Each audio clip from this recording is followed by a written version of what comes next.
நான் என் நாமத்தை பிரஸ்தாபப்படுத்தும் எந்த ஸ்தானத்திலும் உன்னிடத்தில் வந்து உன்னை ஆசீர்வதிப்பேன் என்று முடிகிறது. இங்கே வசனம் சொல்லுகிறது, என் நாமத்தை பிரஸ்தாபப்படுத்தும் எந்த ஸ்தானத்திலும் உன்னிடத்தில் வந்து உன்னை ஆசீர்வதிப்பேன் என்று ஆண்டவர் சொல்லுகிறார்.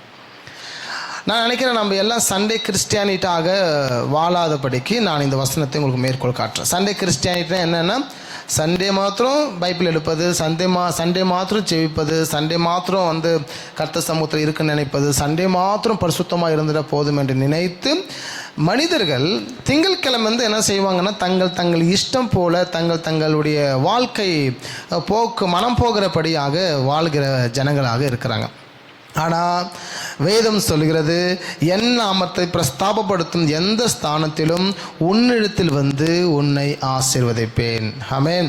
அப்போது அவர் நாமத்தை நாம் பிரஸ்தாபப்படுத்த வேண்டும். எங்கெல்லாம் பிரஸ்தாபப்படுத்தலாம் அப்படின்னு பார்த்தீங்கன்னா, அந்த நாட்களில் எங்கே பலி செலுத்தப்பட்டது, பலிகள் அந்த நாட்களில் எங்கே செலுத்தப்பட வேண்டும் என்றால் ஆசரிப்பு கூடத்தில் பலி செலுத்தப்பட்டது.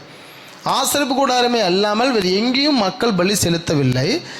யார் தன் பாவங்கள் மறையப்படணும் அப்படின்னாலும் அவர்கள் ஆசரிப்பு கூடத்துக்கு போய் அங்கே தான் பலி செலுத்த வேண்டும். அந்த பலியை செலுத்தும் போது ஆண்டவர் நுகர்ந்து அங்கே அவருக்கு மகிமையை கொடுக்க போகிறார். ஆனால் இன்றைக்கி நம்ம எங்கே பலி செலுத்த போகிறோம், என்ன பலியை செலுத்த போகிறோம்? எனவே இங்கே நிறைய பலி இருக்குது, பலிகள் இருக்குது. உங்களுக்கு தெரியும் இல்லைங்களா? 7 பலிகள் இருக்குது. சமாதான பலி, போஜன பலி, அப்புறம் வந்து குற்ற நிவாரண பலி, பாவ நிவாரண பலி போன்றெல்லாம் 7 பலிகள் அங்கே இருக்கிறது உண்டு. அந்த 7 பலிகளையும் அந்த நாட்களில் ஆசரிப்பு கூடத்தில் தான் அவர்கள் செலுத்தினார்கள்.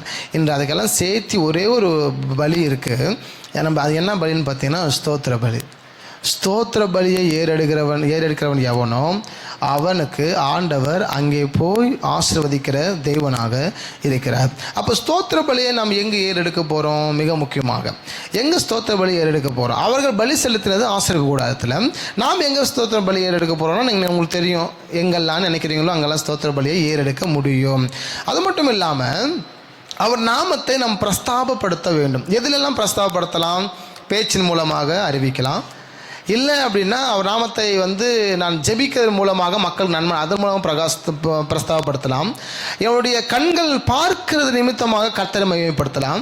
என் செயல்கள் மூலமாக கர்த்தரை மகிமைப்படுத்தலாம்.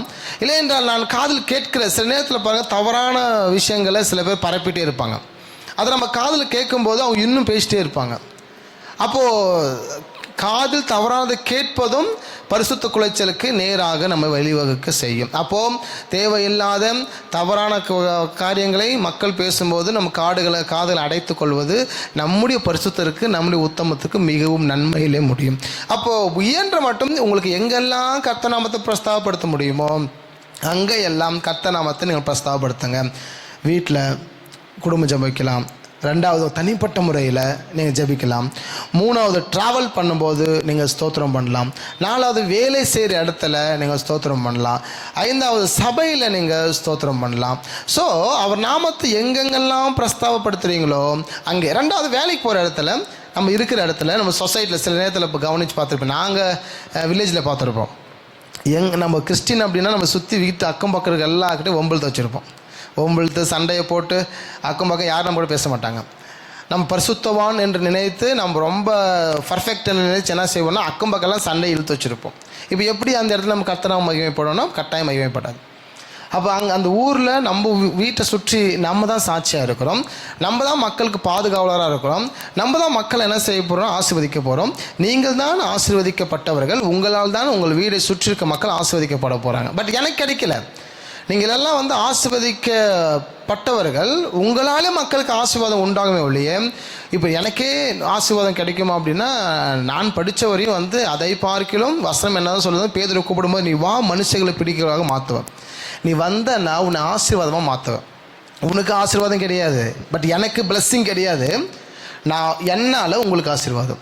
எனக்கு பிள்ளை இருக்காது, நான் ஜெபம் பண்ணால் உங்களுக்கு பிள்ளை இருக்கும். எனக்கு வீடு இருக்காது, உங்களுக்கு ஜெபம் பண்ணால் வீடு உங்களுக்கு கிடைக்கும். உங்களுக்கு பொருளாதாரம் இருக்காது, நான் ஜெபம் பண்ணும்போது உங்களுக்கு பொருளாதாரம் கிடைக்கும். அப்போ எனக்கு இல்லைன்றதுனால நான் உங்களுக்கு கிடைக்கலன்னு சொல்ல முடியாது. வசனம் சொல்லுகிறது, அவரை அழைக்கும் போது, சீடர்கள் அழைக்கும் போது சொல்கிறாரு, பிளஸ்ஸிங் உங்களுக்கு கிடையாது, உங்கள் நிமித்தம் மக்களுக்கு ஆசீர்வாதம். அப்போ சபையாகிய உங்கள் நிமித்தம் உங்களை சுற்றி இருக்கிற அத்தனை பேருக்கும் ஆசீர்வாதம். ஒரு ஆமென் சொல்லுவோமா?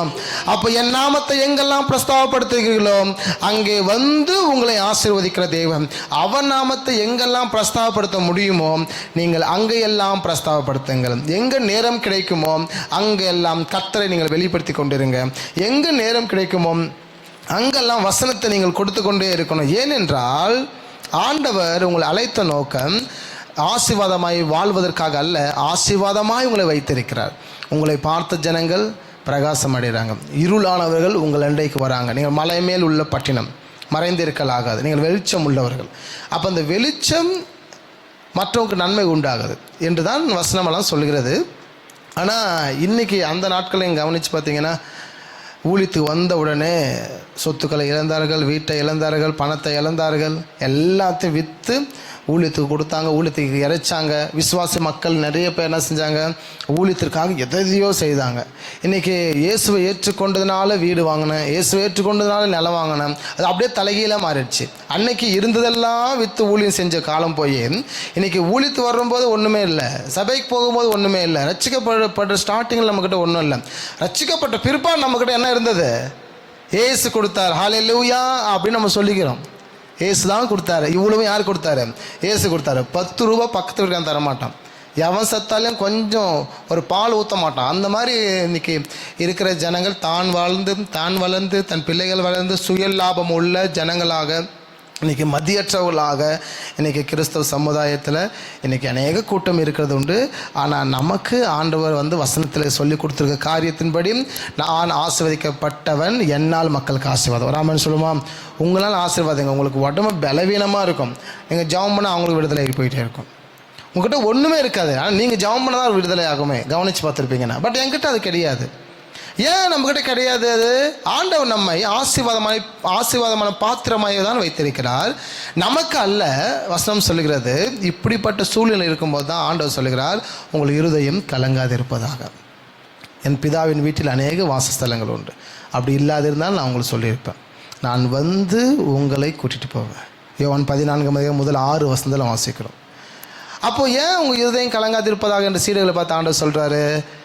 அவர்கள் போய் ஜெபிச்சா விடுதலை நடக்குது, ஆனால் இவங்ககிட்ட பெரிய அளவுக்கு பொருளாதாரம் இல்லை. ஏன்னா அடுத்த வேலை சாப்பாட்டுக்கே இயேசு பின்னால் தான் சுற்றிட்டு இருக்க வேண்டியதாக இருக்குது. அப்படிப்பட்ட சூழ்நிலைகள் அவங்களுக்கு. வரி கட்டுறது கூட காசு கிடையாது, வரி கட்ட வேண்டுமானாலும் கூட ஏசப்பா கையை தான் அவங்க பிடிச்சிட்டு இருக்க வேண்டியதாக இருக்குது. அப்படிப்பட்ட பொருளாதார சூழ்நிலை. இப்படிப்பட்ட ஆண்டவரே நாங்கள் தொட்டால் விடுதலை ஆகுது, பிசாசுகள் ஓடுது, ஆனால் எங்ககிட்ட எதுவுமே இல்லை. அதனால தான் இயேசு சொல்கிறோம், உங்கள் இருதயம் கலங்காது இருப்பதாக உங்களுக்கு பொக்கிஷம் பரலோகத்தில் உண்டு. நீங்கள் இங்கே ஆசீர்வாதமான பாத்திரம், உங்களை பார்த்த ஜனங்கள் பிரகாசம் அடைவார்கள். ஆமென். நம் எல்லோரும் இன்று ஆசாரியர்கள், நம் எல்லோரும் இன்று ராஜாக்கள், நம் எல்லோருமே பலிகளை செலுத்தக்கூடியவர்கள். அந்த நாட்களே ஆரோன் குடும்பத்தார் அல்லாமல் ஒரு யாரும் ஆசாரியன் அல்ல. அவர்கள் பலி செலுத்த, நம்ம எத்தனை பேர் போனாலே அவங்க தான் எடுத்து ஆட்டை வெட்டி ரத்தத்தை நம்ம மேல் தெளித்து அந்த ஆட்டை நெருப்பில் சுட்டு எடுத்து உங்களுக்கு பலிகளை செலுத்தி உங்களுக்காக பிரார்த்தனை பண்ணுவாங்க.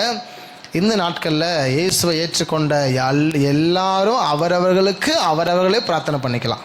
வராமன்னு சொல்லுவோமா? அப்போ அவரவர்களுக்கு அவரவர்கள் தான் ஜெபிக்கணும். ஏனென்றால் ஸ்தோத்திர பலி இடுகிறவன் கர்த்தருக்கு பிரியமானவனாக இருக்கலாம். அவர் நாமத்தை பிரஸ்தாபப்படுத்துகிறவர்களாக உங்கள் வாழ்க்கையில் நீங்கள் வாழ வேண்டும். அப்போ இயேசு என்றதான தெய்வத்தின் நாமத்தை நீங்கள் பிரஸ்தாபப்படுத்த வேண்டும். இன்னும் வசனத்தை நம்ம வாசிக்கலாம். உபாகம் புத்தகத்தில் 12:7 உபாகமம் 12:7 நம்ம கவனிக்கும்போது, அங்கே உங்கள் தேவனாகிய கர்த்தருடைய சந்நிதியிலே புசித்து நீங்கள் கையிட்டு செய்ததும் உங்கள் தேவனாகிய கர்த்தர் உங்களை ஆசீர்வதித்தது யாவுக்காகவும் நீங்களும் உங்கள் குடும்பத்தாரும் சந்தோஷப்படுவீர்களாக. ஆமீன். அப்போ இங்கே வசனம் என்ன சொல்லுது அப்படின்னு பார்த்தீங்கன்னா, கர்த்தர் உங்களை ஆசீர்வதித்ததற்காக நீங்கள் உங்கள் குடும்பத்தாரும் எல்லோரும் சந்தோஷப்படுவீர்களாக. அப்போது எப்போ கர்த்தர் உங்களை ஆசீர்வதித்தார்? நம்மக்கிட்ட எதையெல்லாம் இருக்கிறதோ அதை எல்லாவற்றையும் சொல்லி ஆண்டவருக்கு எப்பொழுதும் ஸ்தோத்திர பலிகளை சபையார் நாம் ஏறெடுத்து கொண்டு இருக்க வேண்டும். ஏன் அப்படின்னா, எந்த ஸ்தானத்தில் கர்த்தரை நீங்கள் மகிமைப்படுத்துகிறீர்களோ, எந்த ஸ்தானத்தில் கர்த்தரை ஆராதிக்கிறீங்களோ, எந்த ஸ்தானத்திலிருந்து கர்த்தர் நாமத்தை நீங்கள் பிரஸ்தாவப்படுத்துகிறீர்களோ, அங்கே உங்களுக்கு மகிழ்ச்சி உண்டு என்றும், அங்கே சந்தோஷம் உண்டு என்றும், அங்கே உங்கள் குடும்பத்தார் யாவரும் சந்தோஷம் அடைய முடியும். அப்போ கர்த்தர் சன்னிதானத்தில் நம்ம ஜபிக்கிறோம், கர்த்தர் சமூகத்தில் நம்ம உட்காரணும், இல்லை என்றால் நம்மளுடைய செயலாக மாறிடணும். எதையெல்லாம் நம்ம படிக்கிறோம்களோ, படிப்பதெல்லாம் நம்ம வாழ்க்கையில செயலாக மாறிடணும். எதெல்லாம் வசனத்தில் ரகசியம் இருக்கோ, வசனம் இருக்கோ, படிக்கிறதெல்லாம் வாழ்க்கையில் செயலாக மாறும். செயல்கள் மாற மாற மாற நம்ம நம்மக்கிட்ட இருந்து பிசாசு ஓட்ட முடியாது. நிறைவுகள் வரும்போது நம்மக்கிட்ட குறைவுகள் எல்லாம் அகன்று போகும். இல்லை என்கிட்ட பிரச்சனை இருக்குது, பிரச்சனைக்கு சொல்கிற மனுஷன் எல்லாம் பார்த்தீங்க அப்படின்னா பிரச்சனையோடு இருக்கிறான், பிரச்சனை வெளியே வர முடியல. இன்றைக்கி 10 சிகரெட் பிடிக்கிறவனை ஒவ்வொன்றா விட்டுருன்னு சொல்கிறான். 1 2 9 8 7 விடுறான் அப்படின்னு சொல்கிறான். அதெல்லாம் சாத்தியமற்ற ஒன்று. நிறைவுகள் வரும்போது குறைவுகள் தானாக போகிறது. இந்த ரூமுக்குள்ளே இருட்டு இருக்குது, வந்த உடனே லைட் போட்ட உடனே வெளிச்சம் வந்ததுனால தான் இருள் போயிடுச்சு. அப்படி தாங்க. இருளுக்கு தன்மை கிடையாது, வெளிச்சத்து தான் தன்மை கொண்டு. இருளுக்கு பவர் கிடையாது. ஆனால் இருள் எப்படி இருக்குது? வெளிச்சம் இல்லாத இடத்திற்கு பேர் தான் இருள் என்று சொல்கிறோம். இயேசு இல்லைன்னா அவங்க இருளானவர்கள். அந்த வெளிச்சம் இல்லைன்னா, ஏன்னா அது அவர் தான் எந்த மனுஷனும் பிரகாசிக்கிற மெய்யான ஒளியானவர் என்று வேதம் சொல்லுது. அப்போ இயேசு என்ற வெளிச்சம் ஒரு மனுஷன்கிட்ட இல்லை அப்படின்னா அவன் பெயர் தான் இருள். அவங்க ஆட்டோமேட்டிக்காக ஒரு சீன் கிரியேட் ஆகும், அதுதான் இருள்.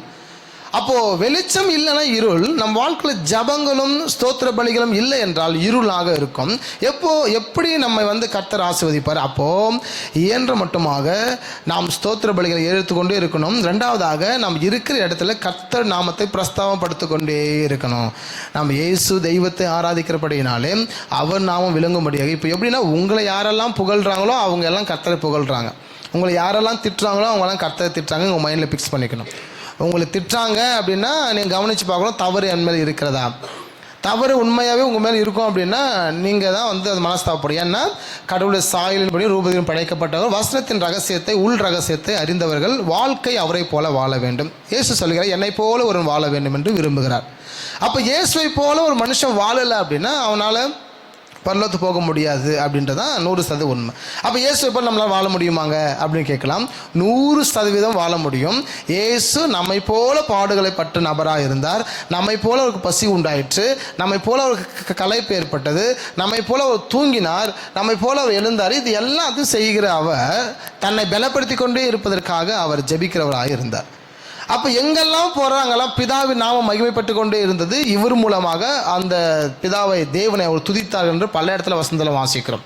அப்போ நம்ம மூலமாக நம்மை சுற்றி இருக்கிற ஜனங்கள் கர்த்தரை துதிக்கிறவர்களாக இருக்க வேண்டும். நம் மூலமாக, உங்கள் மூலமாக. அப்படி இருக்கீங்கன்னா எங்கெல்லாம் கர்த்தர் நாமத்தை நீங்கள் பிரஸ்தாபப்படுத்துகிறீர்களோ அங்கே உங்களை ஆசீர்வதிப்பார். இடம் கொள்ளாமல் போகும் மற்றும் உங்களை ஆசீர்வதிப்பார். எப்போ கர்த்தர் நாமத்தை பிரஸ்தாபப்படுத்தும் போது, உங்கள் குடும்பமாய் ஆண்டவரை நீங்கள் மகிமைப்படுத்தும் போது, இல்லை என்றால் நீங்கள் பிரஸ்தாபப்படுத்திய இடத்துல நீங்களும் உங்கள் குடும்பத்தாரும் சந்தோஷப்படுவீர்கள். அப்போ நீங்கள் துதிச்சா, நீங்கள் ஜபிச்சா, நீங்கள் கர்த்தரை ஆராதனை செஞ்சீங்க அப்படின்னா நீங்களும் உங்கள் குடும்பத்தாரும் சந்தோஷப்படுவீர்கள். ஏங்க சந்தோஷம் சொல்கிறோம் தெரியுங்களா?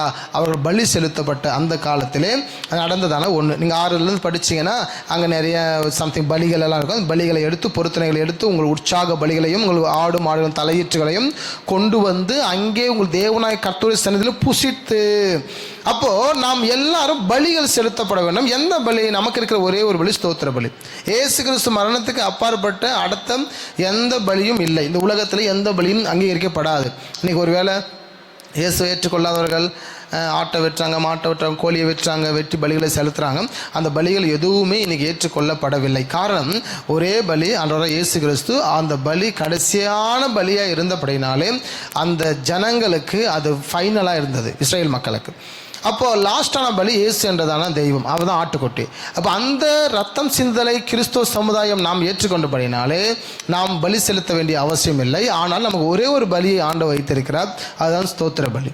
அப்போ ஸ்தோத்திர பலி இடுகிறவனுடைய குறித்து தான் இங்கே வசனத்தை நாம் பேசிட்டு இருக்கிறோம், நம்ம பார்த்துட்டு இருக்கிறோம். உங்கள் சந்ததிகள், அதாவது உங்கள் தேவனாய கர்த்தருடைய சந்நிதியிலே நீங்கள் புசித்து, ஸ்தோத்திர பலி இடுகிறவன் வசனத்தை நன்றாய் புசித்து அவர்கள் கையிட்டு செய்ததும் உங்கள் தேவனாகிய கர்த்தர் உங்களை ஆசீர்வதித்ததுமான யாவுக்காகவும் நீங்களும் உங்கள் குடும்பத்தாரும் சந்தோஷப்படுவீர்களாக. அப்போ ஸ்தோத்திர பலியிட்டதான் நெக்ஸ்ட் ஸ்டெப் நீங்கள் புசிக்க முடியும். அப்போ கர்த்தர் சமூகத்தில் நீங்கள் பலிகளை செலுத்துகிறவர்களாக இருக்கும்போது நீங்களும் உங்கள் குடும்பத்தாரும் உங்கள் சபையாரும் மன மகிழ்ச்சியாக இருக்க முடியும். ஆமென். அப்போ மகிழ்ச்சியாக நீங்கள் இருக்கணும் அப்படின்னா இந்த காரியங்களை நீங்கள் செய்ய வேண்டும். அழகான ஒரு வசனத்தை நம்ம மறுபடியும் கவனிக்கிறோம். என்னாகமம் புத்தகத்தில் 6வது அதிகாரத்தில், என்னாகமம் 6வது அதிகாரம்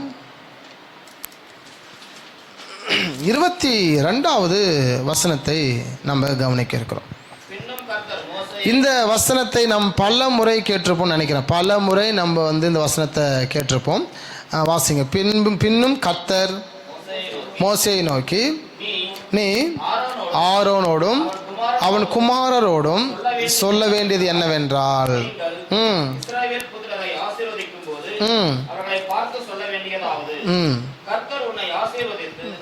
உன்னை காக்க கடவர். கர்த்தர் தம்முடைய முகத்தை உன்மேல் பிரகாசிக்க பண்ணி உன்மேல் கிருபையாய் இருக்க கடவர். கர்த்தர் தம்முடைய முகத்தை உன்மேல் பிரசன்னமாக்கி உனக்கு சமாதானம் கட்டளையிட கடவர் என்பதே. இவ்விதமாய் அவர்கள் என் நாமத்தை இஸ்ரவேல் புத்திரர் மேல் கூற கடவர்கள். அப்பொழுது நான் அவர்களை ஆசீர்வதிப்பேன் என்று சொல்கின்றார். போதும். எனவே இங்கே 24ஆம் வசனத்தில் வாசித்தோம். நம்ம எல்லாருக்கும் தெரிஞ்ச ஒன்று இந்த ரெஃபரன்ஸ் 24லேருந்து 26 வரை. ஏன்னா ஒவ்வொரு திருமணத்துலேயும் இல்லை என்றால் பிள்ளைகள் பேர் வைக்கிற இடத்துல பர்த்டே டைமில் இதெல்லாமே மேக்சிமம் இந்த வசனத்தை சொல்லி அவங்களை பிளஸ் பண்ணுறது உண்டு. எனவே இந்த 24ஆம் வசனத்தை கவனித்து பார்த்தீங்கன்னா, கர்த்தர் உன்னை ஆசீர்வதித்து உன்னை காக்க கடவர். கர்த்தர் தம்முடைய முகத்தை உன்மேல் பிரகாசிக்க பண்ணி உன்மேல் கிருபையாக இருக்க கடவர். கர்த்தர் தம்முடைய முகத்தை உன்மேல் பிரசன்னமாக்கி உனக்கு சமாதானம் கட்டளை கடவர் என்பதே என்று இங்கே இருக்கிறது. அப்போது எப்போ இது நடந்தது அப்படின்னு பார்த்தீங்கன்னா, யாருக்கு இது சொன்னது? ஆரோனுக்கு சொன்னது.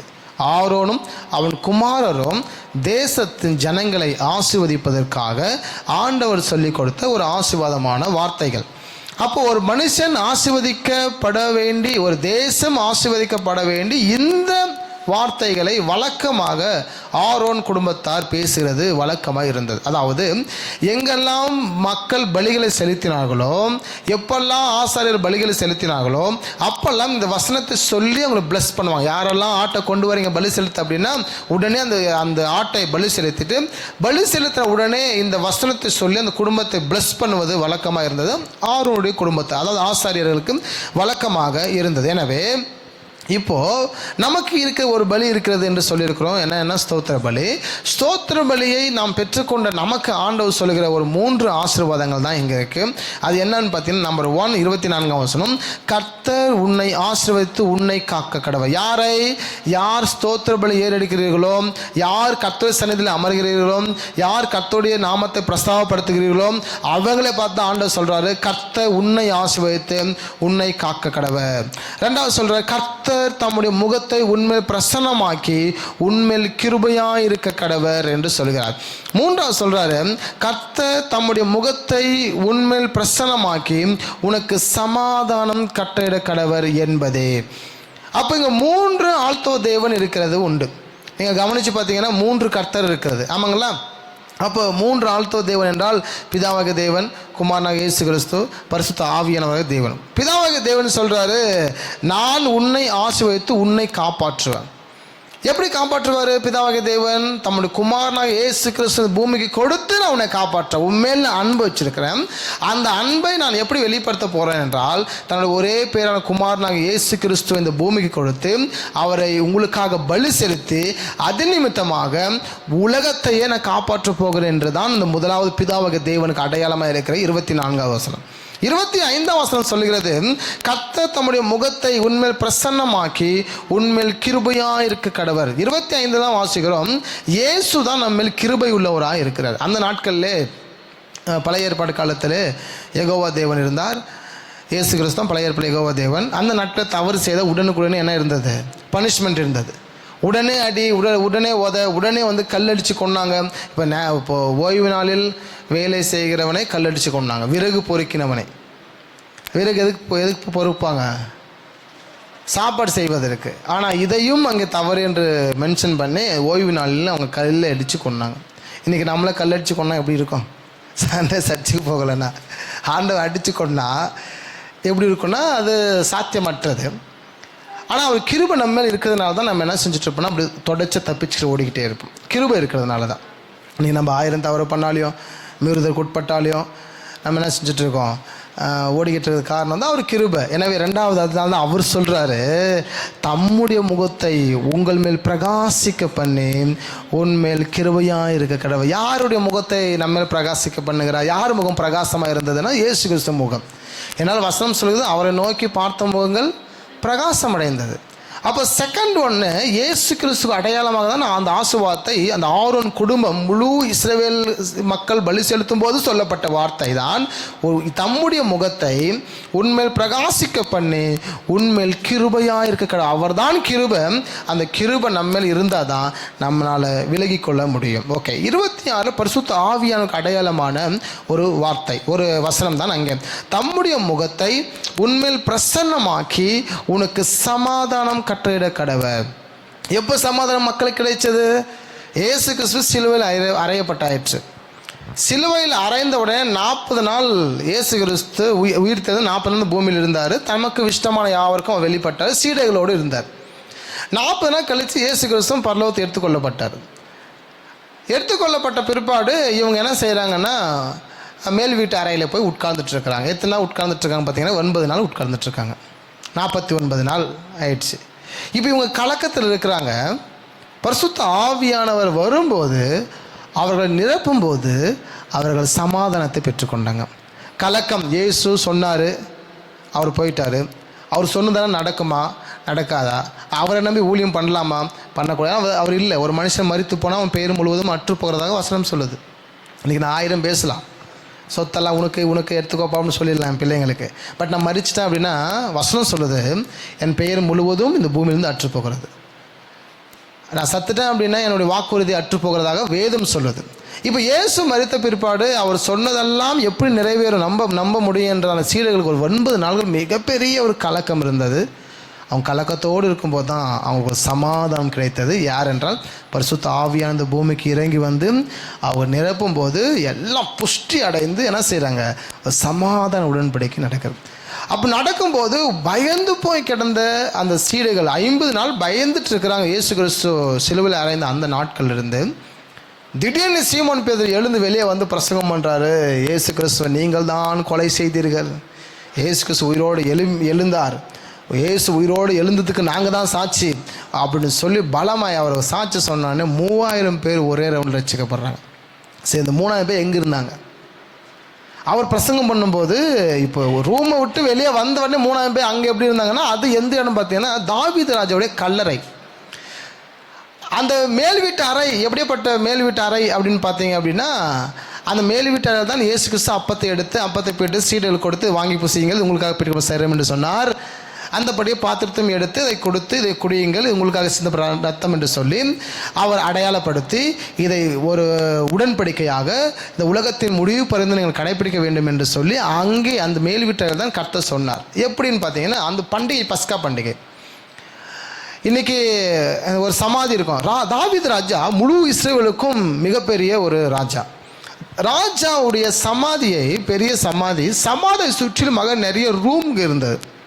கவர்மெண்ட் லாட்ஜுன்னு வச்சுக்கோங்க உங்களுக்கு புரிவதற்காக. இன்றைக்கி நம்ம சென்னைக்கு போனாவே நம்ம மெரினா பீச்சுக்கு போகிறது வழக்கம். மெரினா பீச் போனாவே என்ன உண்டு? அங்கே அம்மா சமாதி உண்டு, எம்ஜிஆர் சமாதி உண்டு, அண்ணா கலைஞர் சமாதி உண்டு. இதெல்லாம் நம்ம பார்த்துட்டு வருவது வழக்கம். ஏன்னா நம்மளுடைய நாட்டை ஆண்ட அரசர்களாக இருக்கிறபடினாலே இது ஒரு வழக்கம். அந்த நாட்களிலும் எந்த இஸ்ரேல் மக்கள் எல்லாம் வந்து ரொம்ப லாங்கில், இப்போ தமிழ்நாடு பெருசு இருக்குது, இஸ்ரேல் மக்கள் ஒரே இடத்துல தான் எருசலேம் இருந்தது. ஒரு ஓசூல் தான் எருசலேம் இருக்குன்னா முழு தமிழ்நாடு பீப்புளும் எங்கே வரணும்? அந்த பஸ்கா பண்டிகை நாளுக்குன்னு பார்த்தீங்கன்னா எல்லாம் ஓசூருக்கு வரணும். வந்து அந்த பஸ்கா பண்டிகையில் பலி செலுத்தி விட்டு போவது வழக்கம். அப்போ பார்த்தீங்கன்னா நிறைய ரூம்ஸ் எல்லாம் புக்கிங் ஆகிடும். அன்றைக்கும் ரூம் இருந்தது, லாட்ஜ் இருந்தது. வருகிறவர் கொஞ்சம் பேர் சொந்தக்கார வீட்டில் தங்குவாங்க. இப்படி எல்லா லாட்ஜும் ஃபுல் ஆகிட்டு கவர்மெண்ட் லாட்ஜுன்னு ஒன்று இருக்கும்.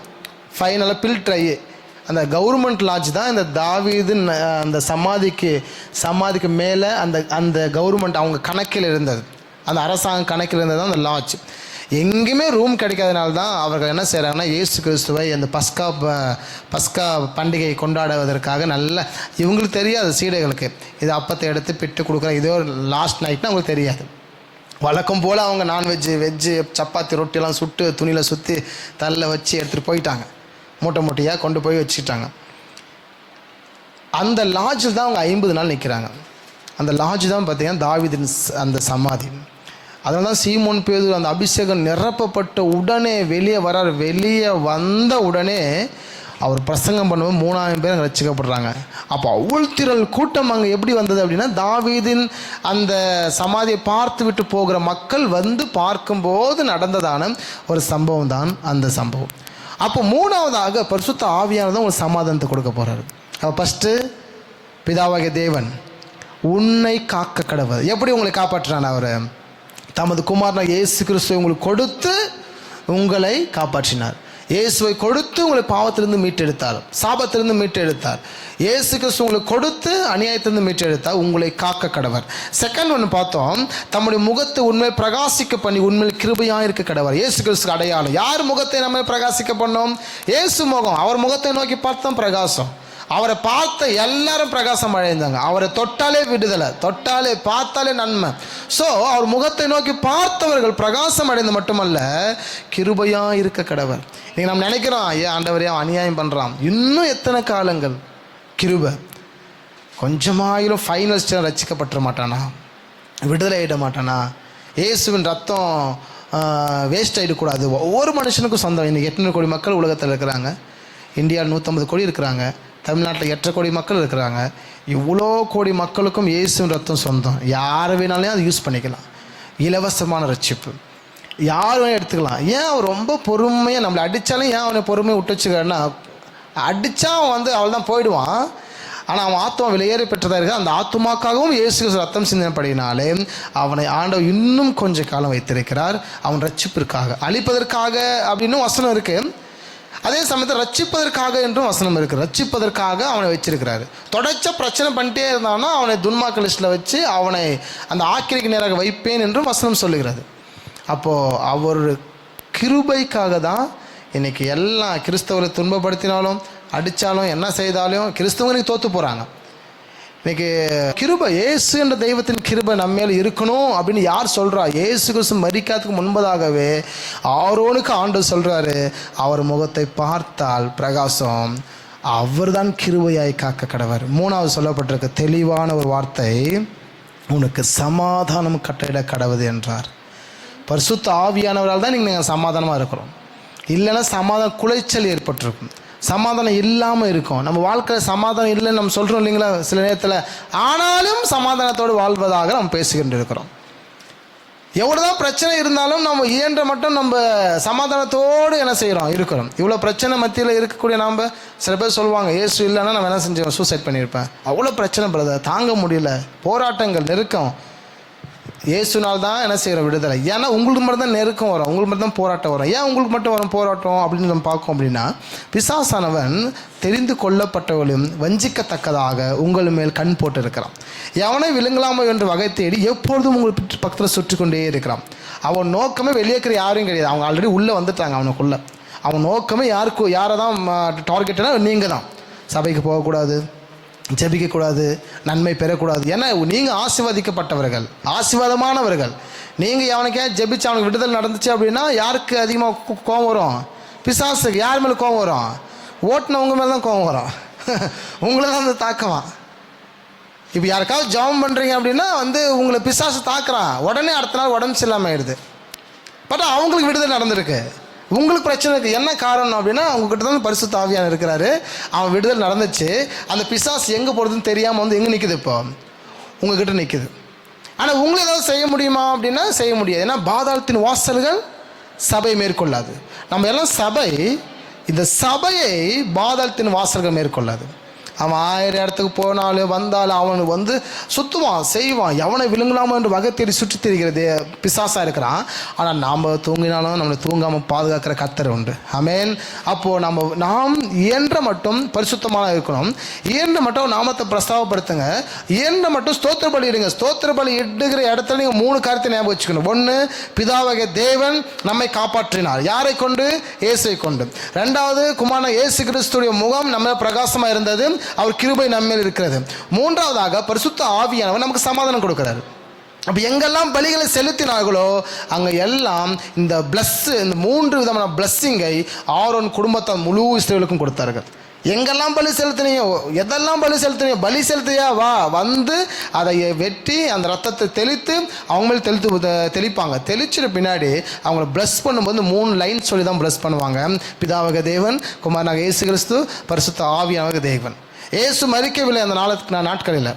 இந்த பிளஸ்ஸிங்கை சொல்லும் போது இயேசு மரிக்காத இருந்தார். அப்போ என்ன அர்த்தம்னா, இயேசு கிறிஸ்து ரத்தத்துக்கு அடையாளமாக இந்த ரத்தம் இன்று இருக்கிறது, இது நிமித்தம் நீ கிருபை பெற்றாய், நீ பாவமல்ல போ என்றதான அர்த்தம். இயேசு மரித்த பிற்பாடு இந்த வசனத்தை நம் புழக்கத்தில் வைக்கிறது இல்லை.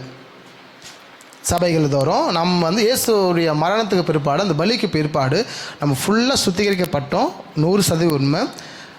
நம்ம பரிசுத்த ஆவியால் நிரப்பப்பட்டிருக்கோம், 100% உண்மை.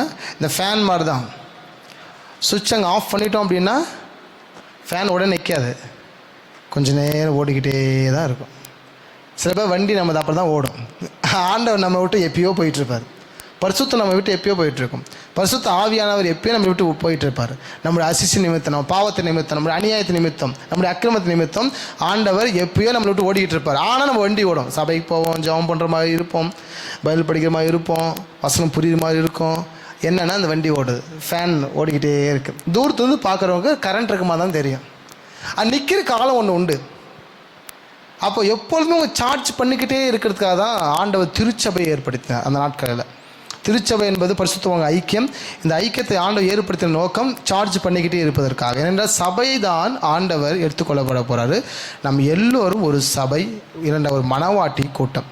மனவாட்டியாக நீங்கள் தனிப்பட்ட சபை, உங்கள் குடும்பம் ஒரு சபை, பல குடும்பங்கள் சேர்கிறது திருச்சபை.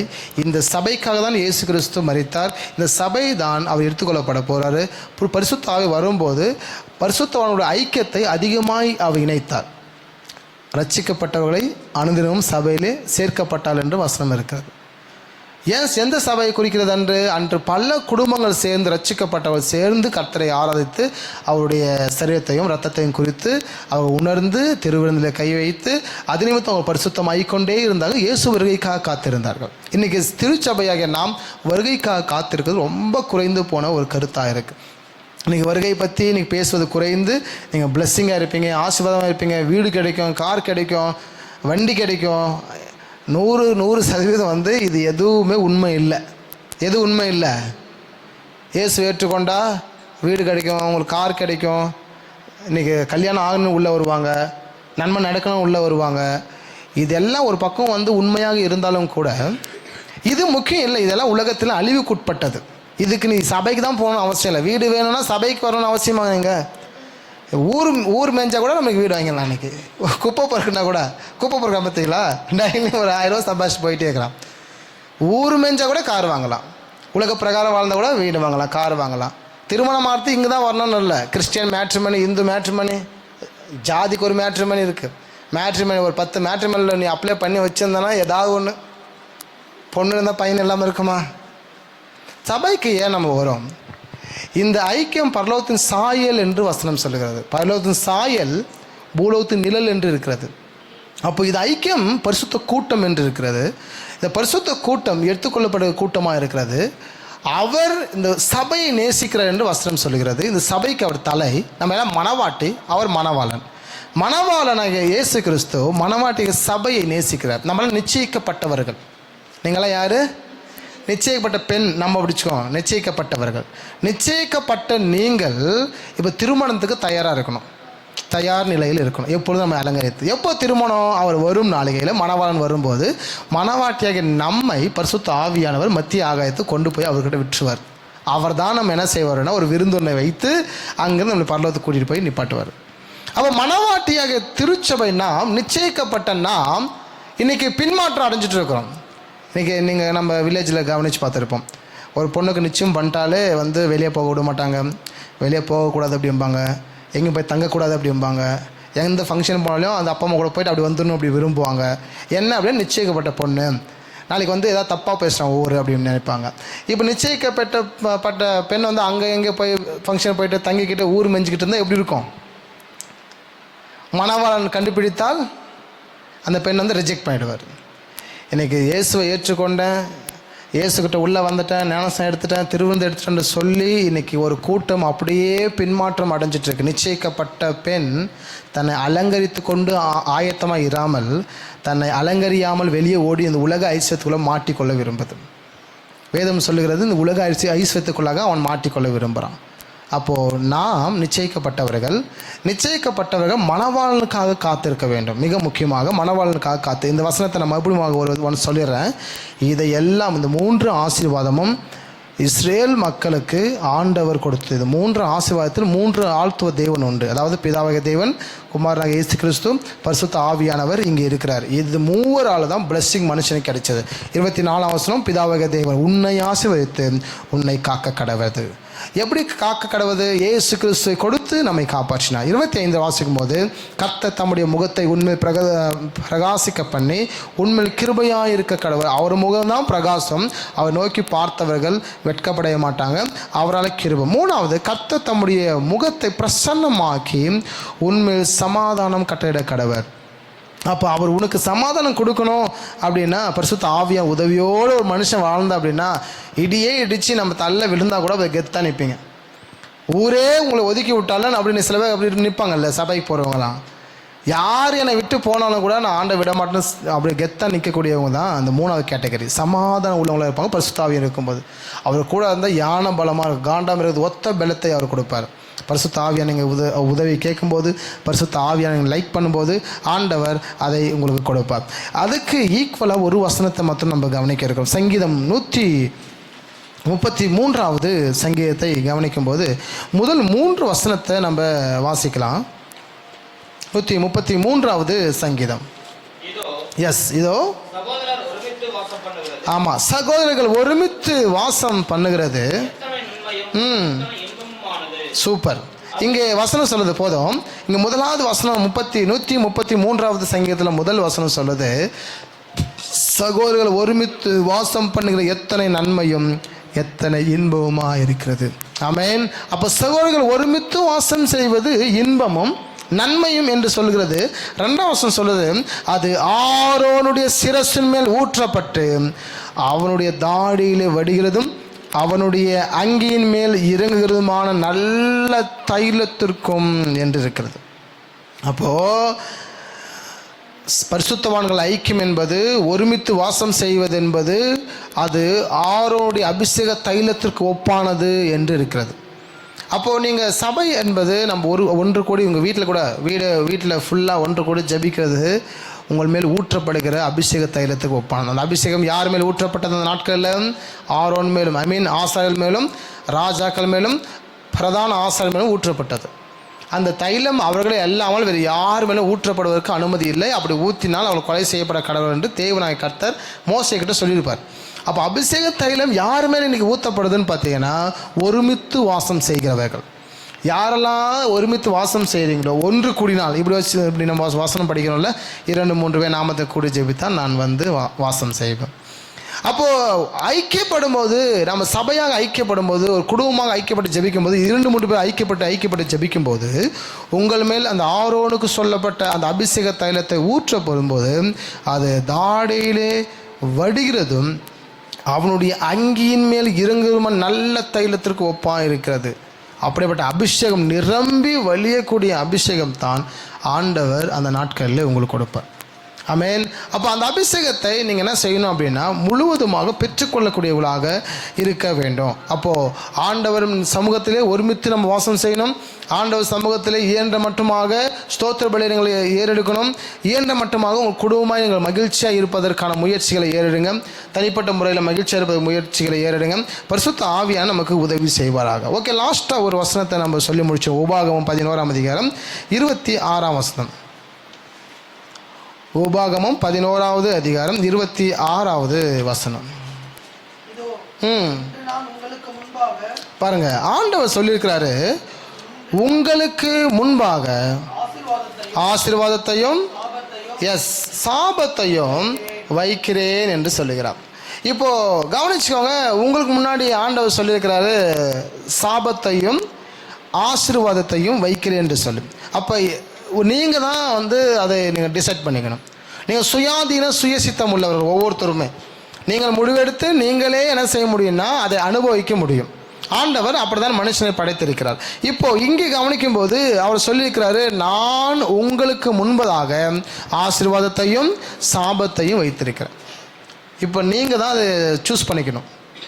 ஸ்தோத்திர பலி இட்டீங்க அப்படின்னா அது நிமித்தம் கர்த்தர் உங்களை ஆசீர்வதிக்க வராரு. ஸ்தோத்திர பலி இடுகிறவனை கர்த்தர் ஆசீர்வதிப்பார்.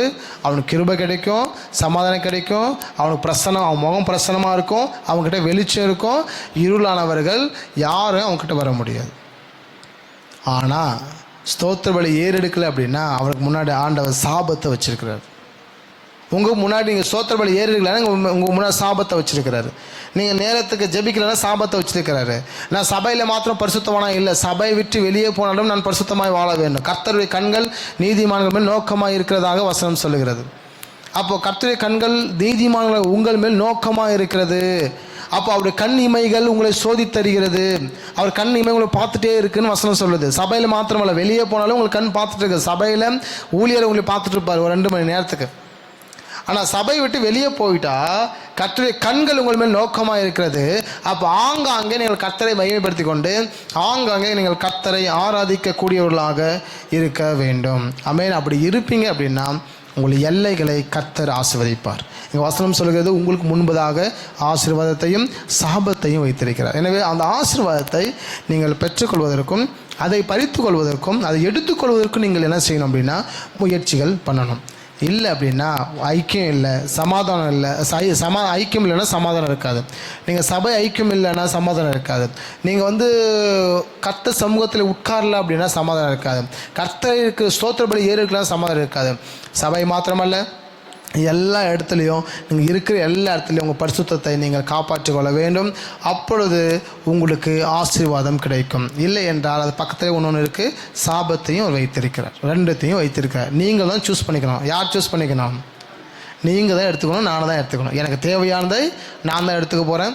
உங்களுக்கு தேவையானதை நீங்கள் தான் எடுத்துக்க. ஆசீர்வதிக்கப்படுவதற்கு என்னென்ன வழிகள் இருக்குதுன்னு நான் சொல்லிட்டேன்.